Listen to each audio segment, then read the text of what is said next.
Number four, belief bias. This one is very common, especially among intelligent people, well-spoken people, people who think they know. So, belief bias is a tendency to judge the strength of an argument based on whether we agree with its conclusion. We don't want to know whether the reason behind it is actually sound or not. As far as the conclusion is okay with us, agrees with what we know is the right thing, or we assume is the right thing, we are good to go. So, in simple terms, if we like the conclusion, we assume the argument is good. If we dislike the conclusion, we assume the argument is weak. You always see this in politics and in religion. We're not really evaluating the logic. We don't want to care so much about the logic or the reasoning.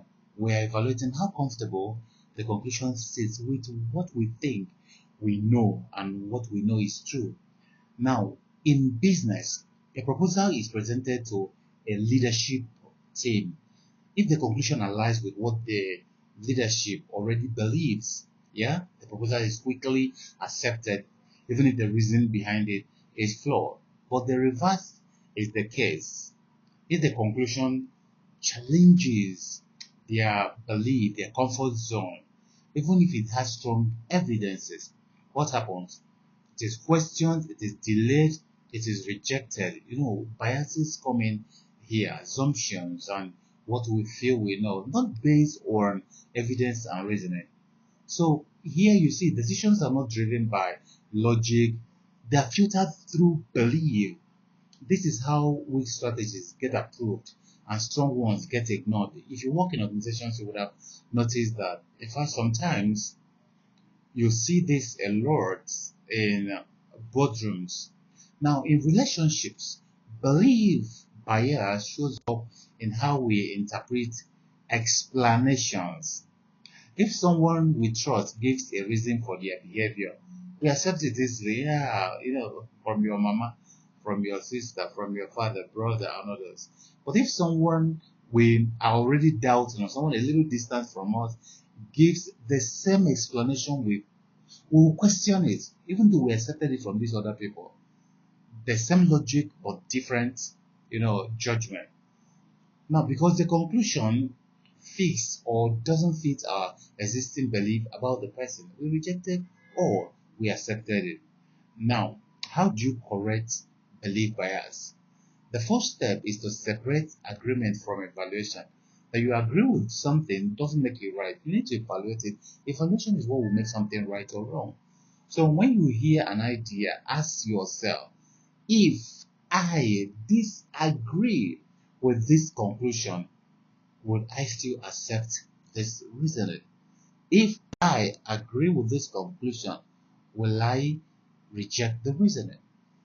In business, force yourself to evaluate arguments independently of who is presenting them or whether you like the outcome. A lot of people don't like government, so everything government brings, they don't like it. So most times they miss out on very powerful opportunities for businesses. You can even reverse it. Ask yourself this question. Take an idea you agree with and deliberately critique it and say, um, what are the things that are wrong with this? Take an idea you disagree with and, deliberately strengthen it. What are the things right in this? The same in relationship. Pause before reacting. Pause before asking, am I responding to the logic or to how I feel about this person? Am I falling into argumentum at the moment, attacking the person?